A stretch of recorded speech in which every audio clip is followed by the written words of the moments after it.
नमस्कार दोस्तों, अगर आपने इस कहानी का पार्ट 1 नहीं देखा है तो आप हमारे चैनल डरावनी कहानियाँ पर जाकर देख सकते हैं। तो अब बढ़ते हैं आगे कहानी की ओर। पर वहाँ आरती नाम का कोई नहीं था। अब अभिषेक को मानो 11,000 वोल्टेज बिजली का झटका लगा हो।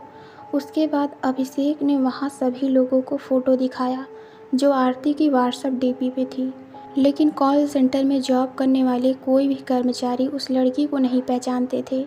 अभिषेक कॉल सेंटर पर ही था, लेकिन बार बार आरती को फ़ोन लगाने की कोशिश कर रहा था। फ़ोन से बस एक ही आवाज़ आ रही थी, आप जिस नंबर पर संपर्क कर रहे हैं वो अभी स्विच ऑफ है। अभिषेक ने सोचा क्यों ना इस नंबर को चेक कर लिया जाए कि किसके नाम पर है और कब से बंद है, और कॉल पर भी बात की। लेकिन रात को 3:30 बजे के बाद अचानक फ़ोन अपने आप डिस्कनेक्ट हो जाता है और दूसरी तरफ से वो नंबर ऑफलाइन दिखाने लगता था। अभिषेक का अब सर चकरा रहा था और उसका दिमाग कुछ काम नहीं कर रहा था। लेकिन उसने यह तो ठान लिया था अब पता तो लगा कर रहेगा आरती का। इसलिए तुरंत वो कॉल सेंटर से निकला और अपनी बाइक लेकर उसी जगह पर पहुंचकर उसने गाड़ी रोकी जहां उस दिन आरती उतरी थी। अभिषेक सामने की गली में बाइक लेकर गया जहां आरती ने बताया था कि मेरा घर है। अभिषेक गली के अंदर आगे तक चला गया, लेकिन उसको कोई वहां घर नजर नहीं आया। पर अभिषेक ने भी सोच लिया था कि वो अब आरती का पता लगा कर ही रहेगा कि वो बस रात के 12 बजे के बाद ही क्यों फ़ोन और मैसेज करती है और 3:30 बजे के बाद उसका फ़ोन बंद क्यों हो जाता है। पर उसने सोचा आगे जो बस्ती है शायद आरती वहीं रहती हो। अभिषेक उस बस्ती को बहुत अच्छी तरह से जानता था, क्योंकि पहले वो हमेशा यहाँ आया करता था साक्षी को घर छोड़ने और उसको लेने के लिए। साक्षी अभिषेक की गर्लफ्रेंड थी जिसकी अचानक मौत हो गई थी लगभग 3 साल पहले। बस तभी से अभिषेक ने इधर आना बंद कर दिया, क्योंकि अभिषेक को साक्षी की मौत का बहुत गहरा सदमा लगा था। लेकिन अब अभिषेक उन बातों को भुला चुका था और अपनी ज़िंदगी में बिजी था, और आज आरती को ढूंढता हुआ फिर इस बस्ती में आ गया था। उसने बस्ती में लोगों को आरती की फ़ोटो दिखाई तो सब अभिषेक को बड़ी विचित्र निगाहों से देख रहे थे। बस्ती के लोगों ने बताया यह आरती मल्होत्रा है, पर इसकी मौत तो 3 साल पहले ही हो गई थी। अभिषेक को कुछ समझ नहीं आ रहा था कि उसके साथ क्या हो रहा है। पर जब बस्ती के लोगों ने अभिषेक को आरती का घर दिखाया तो अभिषेक के मानो पैरों तले ज़मीन खिसक गई हो, क्योंकि वो घर तो साक्षी का था। तभी अभिषेक ने पूछा कैसे हुई थी आरती की मौत। बस्ती के लोगों ने बताया आरती को एक बहुत खतरनाक जानलेवा बीमारी थी और रोज़ वो दवाइयाँ खाकर ही जिंदा रहती थी। डॉक्टर ने बताया था कि एक दिन भी उसकी दवाई मिस हो गई तो उसकी जान जा सकती है। उसकी बहन साक्षी एक कॉल सेंटर में जॉब करती थी और अपनी बहन का इलाज भी करवा रही थी। एक दिन पता नहीं क्या हुआ, उसकी बहन साक्षी घर नहीं आई और आरती के पास भी कोई दवाई नहीं बची हुई थी, और उसी का रास्ता देखते देखते आरती की जान चली गई। और बस्ती वालों ने यह भी बताया कि जब साक्षी कई दिनों तक घर नहीं आई तो पुलिस ने उसकी खोज शुरू कर दी, और बाद में पुलिस वालों को साक्षी की लाश फ्लाईओवर के नीचे 2 हिस्सों में कटी हुई मिली थी। बस्ती वालों के मुंह से ये सब सुनकर तो अभिषेक के मानो पसीने छूटने लगे और वो तुरंत वहाँ से अपनी बाइक स्टार्ट करके अपने घर की तरफ चला गया। घर जाते ही उसने अपनी बाइक खड़ी की और चाबी और हेलमेट साइड में फेंककर सीधा अपने रूम में बेड पर लेट गया। अभिषेक मानो समझ चुका था कि उसके साथ 2 दिनों से क्या हो रहा है और शायद क्यों हो रहा है। अब अभिषेक को एक अजीब सा डर लग रहा था, इसलिए उसने सोचा आज कहीं नहीं जाऊंगा, बस घर पर लेटा रहूंगा। उसने कॉल सेंटर पर विनय सर को फ़ोन करके बता दिया, सर आज मैं ड्यूटी पर नहीं आऊँगा। विनय सर ने कारण पूछा तो अभिषेक ने कहा सर आज मेरी थोड़ी तबीयत ख़राब है। अभिषेक की बात का जवाब देते हुए विनय सर ने कहा चलो ठीक है तुम आराम कर लो, वैसे भी तुम्हें आज आराम की ज़रूरत थी।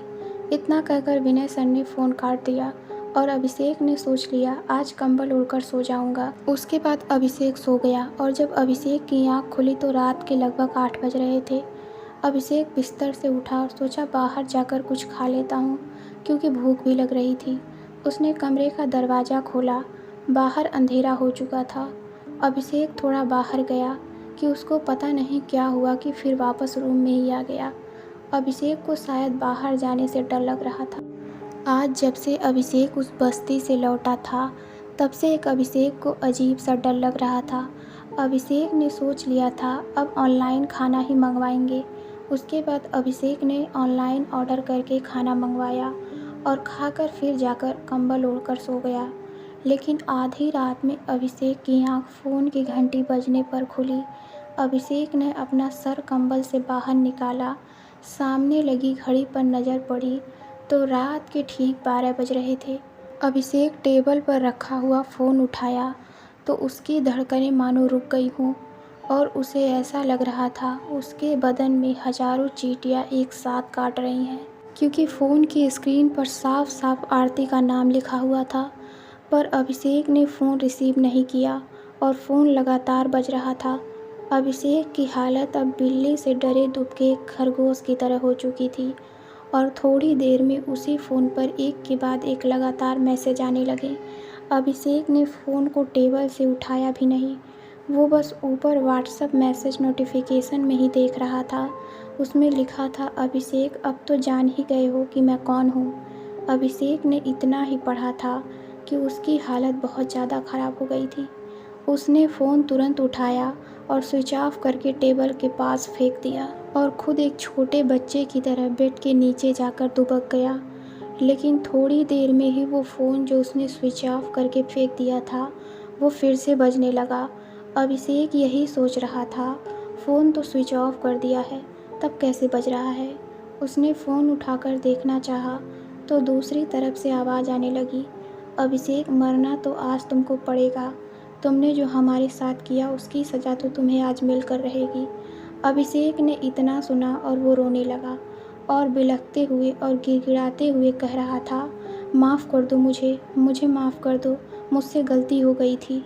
अभिषेक ने इतना ही कहा कि उसकी नज़र सामने रूम के दरवाजे के पास पड़ी तो उसकी जान मानो हलक में अटक गई हो, क्योंकि सामने आरती और साक्षी दोनों खड़ी थी।